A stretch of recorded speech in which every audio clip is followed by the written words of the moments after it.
ఇప్పటి వరకు ఒక లెక్క, ఇప్పటి నుంచి మరో లెక్క. ఇది ఇప్పుడు జనసేన అధినేత పవన్ కళ్యాణ్ ఫాలో అవుతున్న స్ట్రాటజీ. పార్టీ నిర్మాణంపై దృష్టి పెట్టిన పవన్ కళ్యాణ్ ముందుగా పార్టీని ప్రక్షాళన చేయాలని డిసైడ్ అయ్యారు. ఇటీవలే ఓ ఎమ్మెల్యేకు తీరు మార్చుకోవాలని టైం ఇచ్చారు. కానీ ఆ డెడ్ లైన్ ముగియక ముందే యాక్షన్ రెడీ చేస్తున్నారట. ఆ ఎమ్మెల్యే పవర్ కట్ చేస్తూ 3 మెన్ కమిటీతో చెక్ పెట్టేందుకు సిద్ధమయ్యారట. ఇంతకీ పార్టీలో పవర్ కోల్పోతున్న ఆ ఎమ్మెల్యే ఎవరు? డెడ్ లైన్ ముగియక ముందే పవన్ తన సీరియస్ యాక్షన్ ను ఎందుకు స్టార్ట్ చేస్తున్నారు? ఈ స్టోరీలో ట్రాక్ చేద్దాం.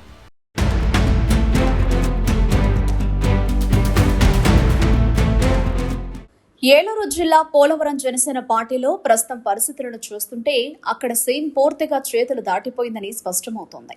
జనసేన అధినేత పవన్ కళ్యాణ్ తమ పార్టీ ఎమ్మెల్యే చిర్రి బాలరాజుకు విధించిన గడువులో ఇంకా వారం రోజుల టైం ఉంది. కానీ ఈలోపే నియోజకవర్గంలో పార్టీ పట్టు జారిపోకుండా ఉండేందుకు అధిష్టానం ముందే యాక్షన్ ప్లాన్ స్టార్ట్ చేసిందనే చర్చ జోరుగా సాగుతోంది. ఎమ్మెల్యేగా బాలరాజు పీఠంపైనే ఉన్న పార్టీ పరంగా, నియోజకవర్గ డెవలప్మెంట్ పనుల పరంగా ఆయనకున్న అధికారాలకు బ్రేకులు వేస్తూ ఒక పవర్ఫుల్ త్రిసభ్య కమిటీని రంగంలోకి దించుతున్నారని లీకులు గుప్పమంటున్నాయి. నియోజకవర్గంలో క్యాడర్ను లైన్లో పెట్టడం, రాబోయే స్థానిక సంస్థల ఎన్నికల్లో జనసేన జెండా ఎగరేయడమే లక్ష్యంగా ఈ ముగ్గురు నేతలతో కూడిన కమిటీకి పూర్తి బాధ్యతలు అప్పగించబోతున్నారని టాక్ వినిపిస్తోంది. అదే గనక నిజమైతే ఇకపై పోలవరంలో ఏ పని జరగాలన్నా, పార్టీ పరంగా ఏ డెసిషన్ తీసుకోవాలన్నా ఈ త్రిసభ్య కమిటీది ఫైనల్ వర్డ్ అవుతుంది. దాంతో ఎమ్మెల్యే పాత్ర కేవలం నామమాత్రంగానే మిగిలిపోతుందనే ప్రచారం జిల్లా అంతటా కలకలం రేపుతోంది.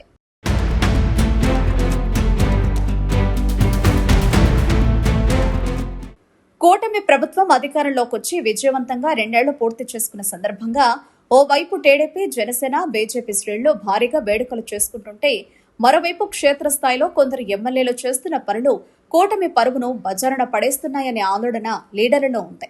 అసలు తమకు ప్రతిపక్షమే లేదనే ధీమాతో కొందరు ప్రజా ప్రతినిధులు విచ్చలవిడిగా వ్యవహరిస్తుండడాన్ని పవన్ కళ్యాణ్ మొదటి నుంచి తీవ్రంగా వ్యతిరేకిస్తున్నారు.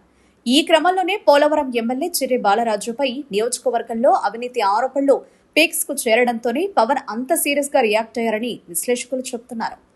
మొన్నటికి మొన్న మంగళగిరి పార్టీ కేంద్ర కార్యాలయంలో చిర్రి బాలరాజును పిలిపించి అన్ని నివేదికలను ఆయన ముందు ఉంచి పవన్ కళ్యాణ్ గట్టిగా క్లాస్ పీకారు. ఆ సమయంలోనే అన్ని చక్కబెట్టుకోవడానికి 4 వారాల టైం ఇవ్వండి అని ఎమ్మెల్యే కోరగా పవన్ గ్రీన్ సిగ్నల్ ఇచ్చారు. కానీ 3 వారాల ఫీడ్బ్యాక్ చూశాక పవన్ కఠిన నిర్ణయానికి వచ్చినట్టు తెలుస్తోంది.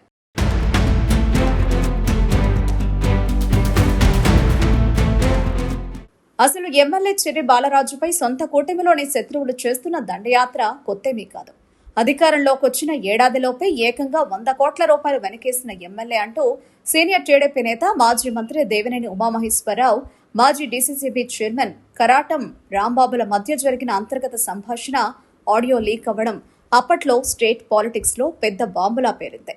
ఆ తర్వాత కరాటం రాంబాబు మరో అడుగు ముందుకు వేసి పోలవరం నిర్వాసితుల R&R ప్యాకేజీ నిధులలో ఇక్కడి జనసేన నేతలు ఏకంగా 20% కమిషన్లు దండుకుంటున్నారంటూ బహిరంగంగానే ప్రెస్ మీట్ పెట్టి ఆరోపించారు. ఒక జనసేన ఎమ్మెల్యేపై మిత్రపక్షమైన టీడీపీ లీడర్లే ఇంత భారీ ఎత్తున 100 కోట్ల అవినీతి ఆరోపణలు చేసినా అటు జనసేన అధిష్టానం గాని, ఇటు టీడీపీ పెద్దలు గాని సదరు నేతలపై ఎలాంటి యాక్షన్ తీసుకోలేదు. దాంతో ఆరోపణలు చేసిన వారిని వదిలేశారంటే క్షేత్రస్థాయిలో జరుగుతున్న లొల్లి నిజమేనా అనే అనుమానాలు ప్రజల్లో బలపడ్డాయి.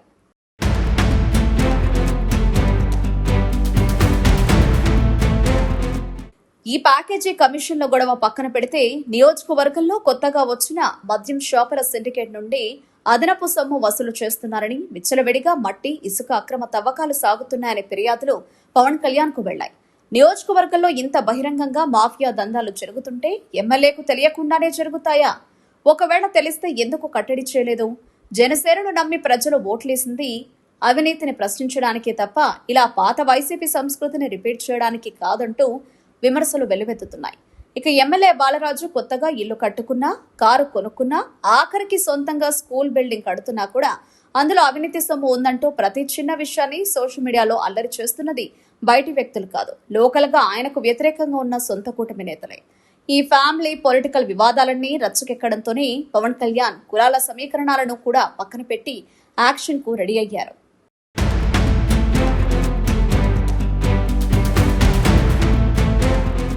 ఇలా ఓవైపు అవినీతి ఆరోపణలు, మరోవైపు కుటుంబ వివాదాల నేపథ్యంలో ఇంటి గుట్టు రచ్చకెక్కడంతో పవన్ చిర్రి బాలరాజుకు క్లాస్ పీకారు. అన్ని చక్కబెట్టుకోవడానికి 4 వారాల గడువిచ్చారు. కానీ ఇంకా వారం రోజులు మిగిలి ఉండగానే వచ్చిన ఫిర్యాదులు, స్థానిక క్యాడర్ను నుంచి అందిన ఫీడ్బ్యాక్ ఆధారంగా పవన్ కళ్యాణ్ కఠిన నిర్ణయానికి వచ్చినట్లు టాక్ వినిపిస్తోంది. ఒకవేళ పవన్ కళ్యాణ్ గనుక ఈ 4 వారాల గడువు ముగిసేలోపే అధికారికంగా త్రిసభ్య కమిటీని అనౌన్స్ చేస్తే అది టోటల్ జనసేన ఎమ్మెల్యేలలో తీవ్ర టెన్షన్ పుట్టించడం ఖాయమంటున్నారు విశ్లేషకులు. తప్పు చేస్తే సొంత లీడర్లు అయినా సరే పవర్స్ కట్ చేయడానికి వెనకాడను అని పవన్ ప్రాక్టికల్ గా నిరూపించినట్లు అవుతుందంటున్నారు. అయితే ఈ ఆఫ్ ది రికార్డ్ ప్రచారంపై ఎమ్మెల్యే చిర్రి బాలరాజు వర్గం కూడా అలర్ట్ అయింది. తమకు ఇంకా వారం రోజుల టైం ఉందని, ఈలోపే 7 మండలాల్లోని ముఖ్య నాయకులను లైన్లో పెట్టి తనపై వస్తున్న ఆరోపణలన్నీ కేవలం పదవిపై మోజు ఉన్న కొందరు కూటమి నేతలు ఆడుతున్న కుట్రలని అధిష్టానానికి పక్కా సాక్ష్యాలతో వివరణ ఇచ్చుకునేందుకు బాలరాజు గ్రౌండ్ వర్క్ సిద్ధం చేసుకుంటున్నారట. కూటమిలోని అంతర్గత విభేదాల వల్లే తనను బద్నాం చేస్తున్నారని నిరూపించేందుకు ఆయన అస్త్ర శస్త్రాలు సిద్ధం చేస్తున్నారు.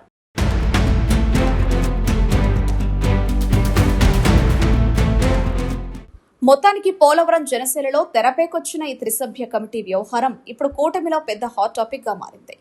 మరి ఆఖరి వారం రోజుల్లో ఎమ్మెల్యే బాలరాజు అధినేత పవన్ కళ్యాణ్ మెప్పించి తన పట్టును నిలుపుకుంటారా, లేక పవన్ తన మార్కు కఠిన నిర్ణయంతో కమిటీని ప్రకటించి అవినీతిపై యుద్ధం చాటుతారా అనేది చూడాలి.